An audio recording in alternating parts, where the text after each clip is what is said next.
umunsi mwiza kuri mwese mukomeje kubana natwe kuri tariki 18 mu kwezi kwa gatanu mwaka wa 2020. Reka nkomeze kubifuriza kugira umunsi mwiza no gukomeza kugubwa neza cyane cyane kuri wowe uba wahisemo gutega amatwi ndetse n'amaso amakuru n'ibiganiro twaguteguriye umunsi ku munsi gatanu kuri gatanu. Reka rero mu karere k'ibiyaga bigari mbahe yambo ku mugabane wa Afrika ndetse no hakurya y'umugabane wa Afrika, namwe mwese mukomeze kugubwa neza ndetse munakomeze kugira umunsi mwiza. Jya munsi iyo video yawe epfo gato mu ruhande rw'iburyo, nyabona nongere nkwibutse ko ushobora gukandaho ugakora kuri subscribe ndetse ukananyeganyeza akazogera kugira ngo ujye uwa mbere mu kuba wabona amakuru yacu yabonere ku gihe mu buryo rero bugezweho kandi bunogeye ijisho. Urabizi ko rero Kabuga Felicien yamaze gutabwa muri yombi aho yafatiwe mu gihugu cy'Ubufaransa ku munsi wa gatandatu w'icyumweru gishize. Akaba aribwo rero inkuru yamenyekanye ku isi yose ko uyu mugabo yamaze gutabwa muri yombi mu gihugu cy'Ubufaransa aho yari amaze igihe kitari gito yihisha. Kabuga Felicien rero yagiye ahungira mu bihugu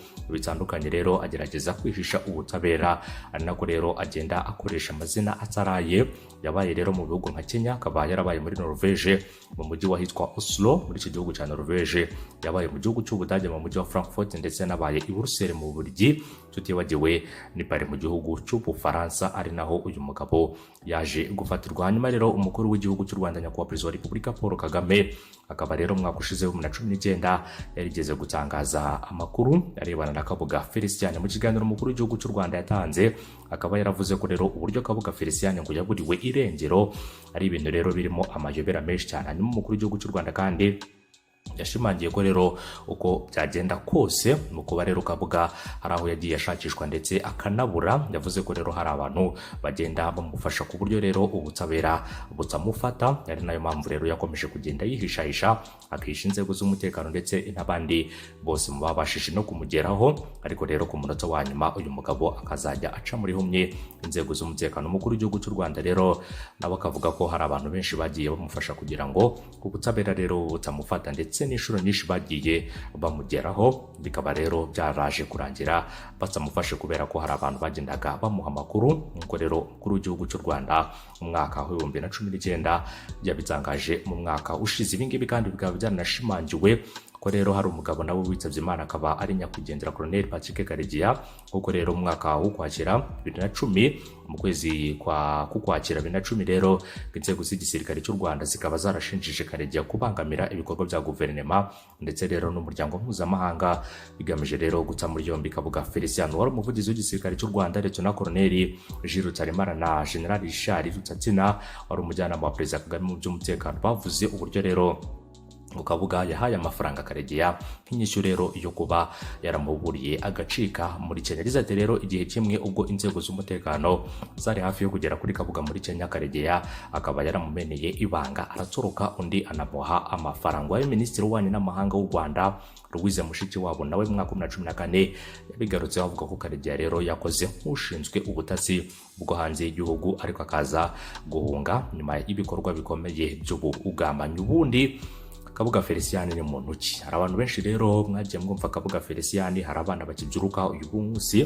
ndetse rero bamwe mu barimo baragenda babyiruka muri iyi generation y'abato rero bavutse nyuma ya jenoside yakorewe abatutsi. Kabuga Felicien ni muntu ki? Amakuru rero make agaragara ku kirego cye rero agaragaza ko Kabuga yavutse mu mwaka wa 1935, avukira ahitwa Muniga mu cyahoze ari komine ya Mukarange muri prefecture ya Byumba. Abaturanyi bo mu muryango we mugari babwiye Kigali Today ko rero ako gace ubu ngubu hasigaye ari mu kagari ka Gatenga, umurenge rero wa Mukarange mu karere ka Gicumbi mu ntara y'Amajyaruguru, kwitwa umuterankunga wa jenoside. Kabuga rero yari umucuruzi ukomeye wabanaga bya hafi n'umuryango wa Juvenal Habyarimana wari perezida w'u Rwanda. Agize rero uruhare mu ishingwa rya komite y'agateganyo y'ikigega rero cy'umutekano w'igihugu cyo twita rero komite provisoire de for de défense nationale.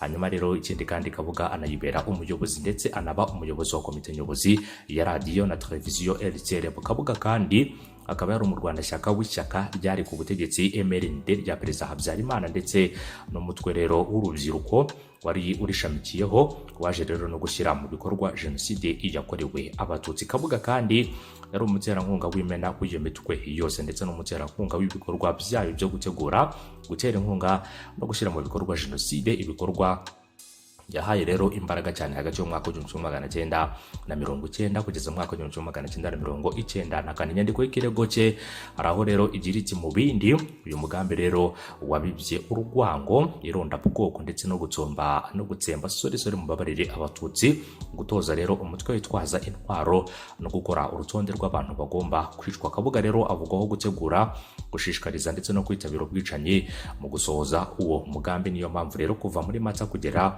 muri Kamena ku itegeko rya Kabuga ku bufatanye na guverinoma y'inzibacyuho hamwe n'interahamwe bakaba rero barahagarikiye banagenzura abayobozi b'inzego z'ibanze hamwe n'abaturage bishe abatutsi mu gihugu hose. Ikirego kandi kigira kiti kuva muri Mata mu mwaka w'igihumbi kimwe magana cyenda na mirongo icyenda na kane abo bayobozi hamwe n'uwo mutwe n'ingabo bakaba baretegetse rero banitabira ubwicanyi bwibasiye abatutsi n'abahutu batari rero bashyigikiye uwo mugambi mu Rwanda hose. Kabuga rero yarazi ubu bwicanyi ariko ntiyigeze akoresha imbaraga ze ngo abuhagarike. Bigaragara ko Kabuga kandi nabo bari bafatanyije, bari bafite uburyo bukomeye bwabafashaga rero gutanga amategeko akubahirizwa rero ari bwo bwa radio ndetse na televiziyo RTLM ndetse n'ikinyamakuru Kangura. Bivugwa ko rero Kabuga ari we wari warabishoyemo imari. Mu nama yo gukusanya imisanzu ya RTLM, Kabuga yavuze ko rero RTLM yagombaga kuba radio ya Hutu Power mu gushyingo rero mwaka w'igihumbi kimwe magana cyenda na mirongo icyenda na gatatu no muri Gashyantare muri mirongo icyenda na kane. Kabuga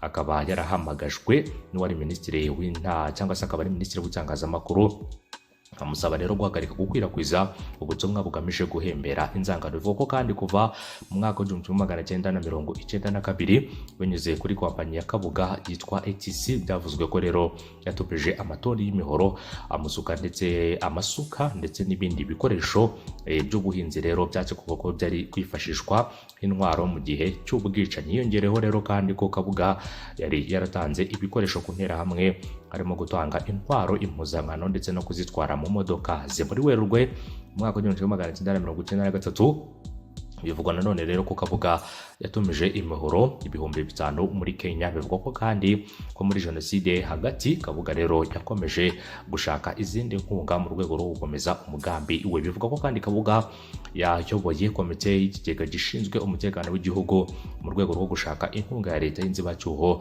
mu gutsemba abatutsi. Icyo kigega rero kikaba cyarashyizwe ku itariki ya 25 Mata mu mwaka w'igihumbi kimwe magana cyenda na mirongo icyenda na kane. Raporo ikubiyemo ikirego cye ivuga ko rero icyo kigega cyari cyarashyiriweho kugira ngo intwaro cyangwa se intwaro ndetse n'imyambaro ndetse n'imodoka byo gufasha interahamwe no gukwirakwiza intwaro hirya no hino mu gihugu. Kabuga akaba yaragizwe umuyobozi wa komite y'agateganyo y'iki kigega ndetse n'umwe akaba ari nawe wari wemeye rero ndetse wari wemewe nk'umusinyateri kuri konte z'ikigega. Hanyuma kwisha rero imyaka 26 nk'uko bigaragazwa n'inyandiko yemewe n'amategeko, Kabuga akaba yarasabye ubuhungiro mu gihugu cy'Ubusuwisi ku itariki ya 22 Nyakanga 1994 kuri visa rero yemewe. Yaje kugarurwa mu Rwanda ku itariki ya 18 Kanama 1994 ariko rero abasha guhita ahungira Kinshasa muri Repubulika Iharanira Demokarasi ya Kongo mbere y'uko ihuriro ry'Abanyarwanda babaga mu Busuwisi ritanga rero ikirego kuri we. Igihugu cy'Ubusuwisi rero kikaba cyaraje kwishyura urugendo rwe n'abana be bagera kuri 7 ku mafaranga angana n'ibihumbi 21,302 y'Amaswisi. Raporo ivuga ko uretse ibyo mbere rero yo kwirukanwa bigaragara ko yabashije kubona uko ajya muri banki yari rero i Geneve, hanyuma abasha kubikuramo ndetse abasha kubikuramo amafaranga. Ku itariki ya 18 Nyakanga 1997 acitse umukwabo wo kumuta muri yombi wari wiswe Operation Naki yakorewe rero ahitwa Kaleni yo mu murwa mukuru wa Kenya i Nairobi. Bivuga ko umupolisi w'umunyakenya akaba rero ari umwe mu baretse Kabuga akigendera. Nk'uko rero abagenzacyaha ba ICTR babivuga, Kabuga ngo yabaye rero yarahawe umutekano n'uwari perezida wa Kenya Daniel Arap Moi muri Mata rero 1998. Binavuga ko Kabuga yagaragaye mu nzu yari iyamwishwa wa perezida Moi, yari rero yegeranye cyangwa se yari yegeranye n'iy'umuhungu wa Daniel Arap Moi. Hanyuma rero according to ICTR investigation Kabuga rero was reported to be protected report cyangwa se raporo y'ishami ry'umuryango w'abibumbye rishinzwe gukurikirana intwaro zaguzwe n'umutwe rero witwara gisirikare wa leta y'u Rwanda. Bivuga ko rero Kabuga yagaragaye mu burasirazuba bwa Aziya muri Nzeri 1998.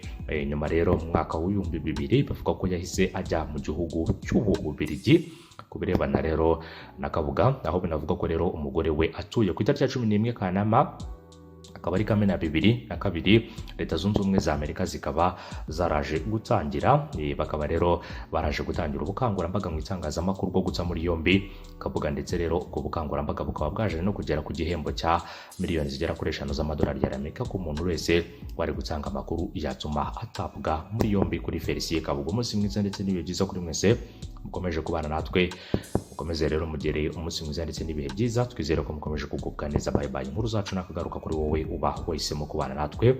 Umunsi mwiza kuri mwese.